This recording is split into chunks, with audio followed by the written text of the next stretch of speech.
کہ 13 سال کی عمر میں آدمی کے سر پہ سل بلا شبہ وہ کم سے کم بھی ہوگی نا، کم سے کم بھی ہوگی تو 10 کلو کی تو ہوگی میرے خیال سے ایگزیکٹ. جو بھی چیز ہے وہ اچھے بٹا بھی اس کا ساتھ تھا اور وہ تانبے کا برتن بھی تھا، وہ سر پہ رکھا ہوا تھا میرے، اور میری گردن ہلتی رہتی تھی اکثر. لیکن ہم لے آئے بھائی اس کو، پاکستان پہنچا دیا. ہاں پاکستان پہنچی. پاکستان آنے کے بعد لاہور آئے تھے، اور میں داد دیتا ہوں اہل لاہور کی کہ اہل لاہور نے جو آنے والوں کے ساتھ اپنا سلوک رکھا وہ مثالی سلوک تھا. صحیح. بہت یہ جو باتیں مشہور ہیں کہ ظلم کیا، نہیں کوئی ظلم نہیں، کوئی ظلم نہیں، کچھ نہیں. ظلم کیا تھا کرنے والوں نے، ظلم کیا تھا سکھوں نے ہمارے اوپر، صحیح ظلم کیا تھا ہندوؤں نے ہمارے اوپر. میں نے خود اپنی آنکھوں سے 14 سال کی 13.5 یا 14 سال کی عمر میں نے دیکھا. اسٹیشن میں جاتا تھا، اسٹیشن پہ جو ٹرین ادھر سے آتی تھی نا وہاں سے، اس میں مکھیاں بھنک رہی ہوتی تھیں اور لاشیں پڑی ہوئی تھیں. بس اس سے آگے کہنے کی سننے کی گنجائش میرے خیال سے نہیں. اچھا لیکن یہاں کے مسلمانوں نے مکانوں کے تالے توڑ کے گھر دے دیے کہ یہاں آپ ہو جائیں، یہاں آپ ہو جائیں، یہاں آپ ہو جائیں. بڑا اچھا سلوک کیا انہوں نے. اور آپ کو پتا ہے کہ یہ جو ماڈل ٹاؤن ہے نا یہ ٹوٹلی ہندوؤں کا تھا. اسی طریقے سے مسلم ٹاؤن مسلمانوں کا تھا، لیکن مسلمان بڑی چھوٹی آبادی تھی مسلم ٹاؤن کی. ماڈل ٹاؤن بہت بڑا تھا. اور ماڈل ٹاؤن اچھا یہ جو آپ کا ہے کرشن نگر یہ بہت بڑی آبادی تھی، اسلام پورہ کے نام سے. ابھی تک اسلام پورہ ہوا نہیں ہے. ہاں کرشن نگر ہی ہے ابھی. تو وہ جناب بڑی اچھی آبادی تھی، یہ بڑی کھلے. اچھا ہوا یہ کہ میرے والد سے ہمارے رشتے دار تھے، انہوں نے کہا کہ چاچا جی جی کرو تو سی کہ ایک درخواست لکھ کے نا اور لے کے چلیں آپ ان کے پاس، کن کے جو الاٹ کریں گے. ہاں الاٹ. تو بابو جی نے درخواست لکھی، عربی فارسی کے وہ ماہر تھے، انہوں نے درخواست لکھی جناب. اس میں درخواست لکھ کے میں بھی ساتھ گیا تھا ان کے. تو اندر گئے تو سلام کر کے درخواست کی میری ہے جناب. میرے زیادہ مکان تو نہیں تھے، مگر اتنے 2 مکان تھے میری وغیرہ. انہوں نے پڑھا ایسا، کہنے لگے بزرگوں ادھر اردو ترجمہ کرا کے لے آؤ. وہ فارسی میں تھی، لکھی ہوئی ایسی تھی جیسے فارسی نہیں ہوتی ٹوٹلی اس زمان میں. تو اس نے کہا ابا جی باہر آئے، یہاں سے سرکے ہوئے تھے تھوڑے سے، تو ہر اچھا آدمی ہوتا ہے. تو باہر آئے، باہر آ کے انہوں نے سے درخواست پھاڑی. جاہلوں کے پاس کیا جانا ہے، چھوڑو. پھر ان کو مکان الاٹ نہیں کرایا. یہاں پر آنے کے بعد جو ہے پہلا کام کیا مزدوری کی یا کیا گزر بسر کیسے ہوتا تھا؟ گزر بسر یہ تھا کہ میری ماں نے کہا کہ جب ہم آئے یہاں پہ تو کہنے لگے 5 کا نوٹ ہے اور اس کے بعد کچھ نہیں ہے. تو میں نے کہا اچھا جی ٹھیک ہے. میں اور میرا بھائی دونوں، ہمیں اس وقت ہم صرف ایک کام جانتے تھے، وہ پریس تھا. ٹرائڈل مشین دیکھی ہے آپ لوگوں میں کسی نے؟ جو پیر سے چلاتے ہیں اور وہ اس کی چھپائی ہوتی ہے اس سے. تو وہ ہم نے سیکھی تھی. اس کے سیکھنے کی ایک وجہ تھی کہ جمعے کے دن اپنے شہر میں میں فلم دیکھتا تھا. اچھا. ہر جمعے کو. اس وقت ٹکٹ تھا 5.5 آنے. 5.5 آنے ٹکٹ تھا. تو ہم جاتے تھے پریس میں، ہمارے دوست کا پریس تھا، وہاں ہم چھپائی کرتے تھے. اس سے جو پیسے ملتے تھے اس سے وہ فلم دیکھتے تھے. تو شوق فلم کا تھا بس. تو ٹرائڈل مشین چلانے کا آئیڈیا تھا. تو ہم نے وہاں سے پوچھا گھوڑے شاہ سے یار یہاں پہ کہاں پہ ہے پریس وغیرہ کہاں پہ ہے؟ کسی نے بتایا جی پیسہ اخبار میں ہے، انارکلی میں ہے، فلاں ہے فلاں. ڈھونڈتے ڈانٹتے، نہ زبان آتی تھی نہ بیان آتا تھا. وہ چلتے پہنچ گئے یار. ایک وہاں جس کا پریس تھا نا وہ تھا، اس کا نام تھا بابو بسا. ہاں. تو وہ ایک یہاں کو ایک فیملی ہوتی ہے چنگڑ فیملی، اس کا تھا وہ. تو ہم گئے کارخانے کے اندر پریس میں، تو جا کے سلام کیا اس کو. ہم نے کہا جی ہم مہاجر ہیں، تو پریس کا کام جانتے ہیں، اگر ہمیں مل جائے تو بڑا اچھا ہے، اس لیے کہ ہمارے پاس جو پیسے ہیں نا سرمایہ ہمارا وہ آخری وہ بہت کم ہے. تو اس نے کہا چلو بیٹھو روٹی کھا دی؟ میں نے کہا نہیں. تو اچھا اس نے پہلے تو روٹی منگوائی. روٹی منگوائی, اور وہ مجھے یاد ہے ابھی تک وہ روٹی کہ ایک شوربے والا قیمہ تھا, شوربے والا قیمہ تھا, اس میں آلو پڑے ہوئے تھے اور روٹیاں تھیں. ٹھیک, تو اب جس نے کچھ واقعی کیے اس کو پتہ ہوتا ہے کہ اس قسم کی روٹیوں کا بھی ذائقہ کتنا اعلیٰ ہوتا ہے. تو خیر وہ روٹی کھائی. اس نے ہمیں 40 روپے مہینہ پہ نوکر رکھ دیا. کل 3,500 روپے ہمارے پاس تھے. ایور نیوز اسٹوڈیو آج بھی اپنی جگہ موجود ہے. اس میں ہم نے ایک آدمی کو بلایا, اس کا نام تھا دتا صاحب. میں نے کہا دتا صاحب ایک سرائے کا سیٹ لگانا ہے. اس نے کہا جی لگ گیا. پیسے کتنے؟ 200 روپے دے دو. 200 روپے اس کو دے دیے. پہلے فلیٹ وغیرہ ساری اسٹوڈیو کے ہوا کرتے تھے, رنگ ایک ہی رنگ ہوتا تھا. اچھا, پھر اس کے بعد چل بھائی آرٹسٹ سائن کرو. آرٹسٹ کون کون؟ نیلو بالکل نئی آئی تھی. نیلو نہیں اس کی شان کی ماں, یہ نئی آئی تھی, اور اس نے جناب علی ایک آئے موسم رنگیلے سہانے, جیا نہیں مان چھٹی لے کے آجا بالما والا کام کیا. تو اس کو ہم نے ہیرون لیا. اس کو جا کے بتایا آپ کو ہیرون لے رہے ہیں تو پیسوں کا کرنے تھے, کر لیں گے پیسوں کا کر لیں گے. تو ہیرون تو اس وقت تھا کام صحیح. وہ ہیرون لے لیا. اس کے بعد جناب علی نعیم ہاشمی صاحب تھے, ان کو ہم نے لیا. جناب علی ولن فضل حق صاحب تھے, ان کو لیا. لا کے ہم نے نظر کو 100 روپے دیا, ناصرہ کو 100 روپیہ دیا. ایسے کر کے ہم نے فلم بنا لی. فلم بنائی نہیں, فلم کی ہم نے شوٹنگ شروع کر دی. اس کے بعد ابھی ہم بنا رہے ہیں, ادھر سے پکڑ, جو ڈبہ مل گیا کہیں سے را مٹیریل کا, اس کو لے کے لگا دیا. اور اس کے بعد جناب علی بن رہی ہے, فلم بن رہی ہے. اسی دوران یہ ہوا ہم نے کوئی 6 ریلیں بنا لی.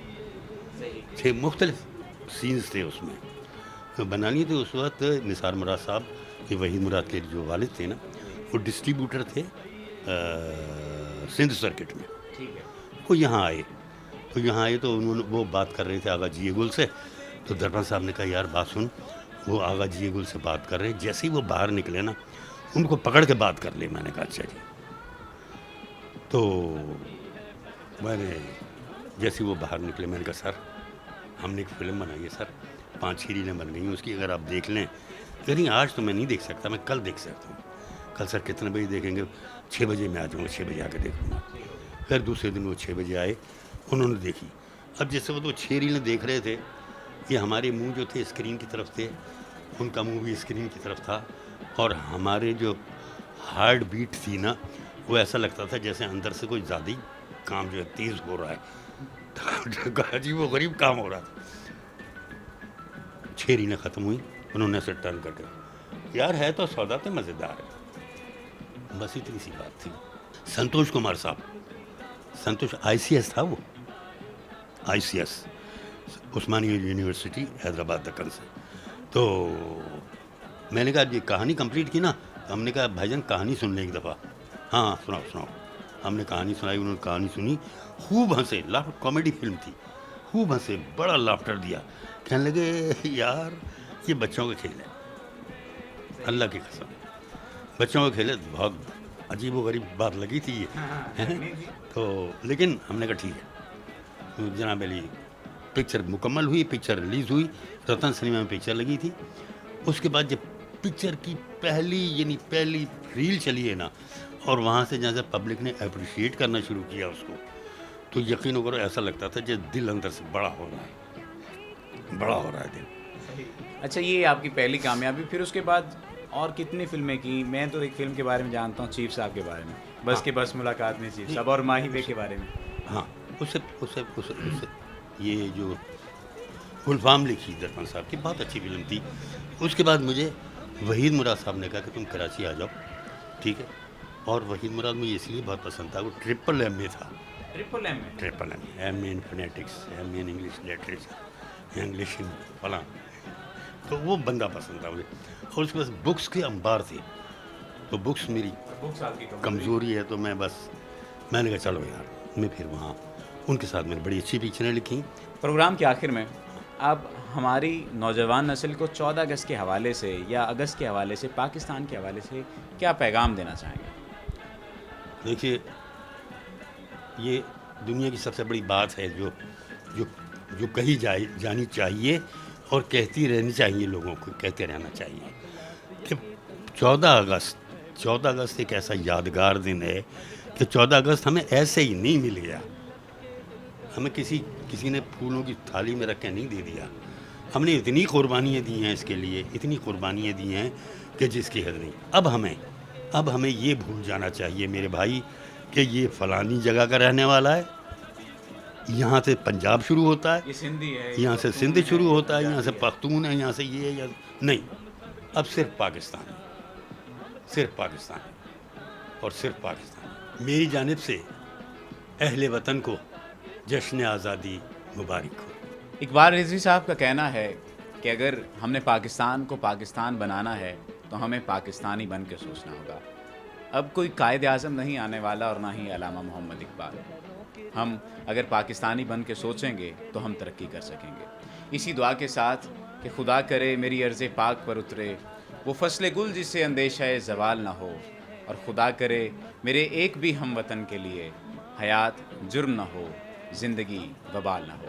کیمرہ مین منیر حسین کے ساتھ صفدر علی کو اجازت دیجیے۔ دیکھتے رہیے اردو پوائنٹ۔ اللہ نگہباں۔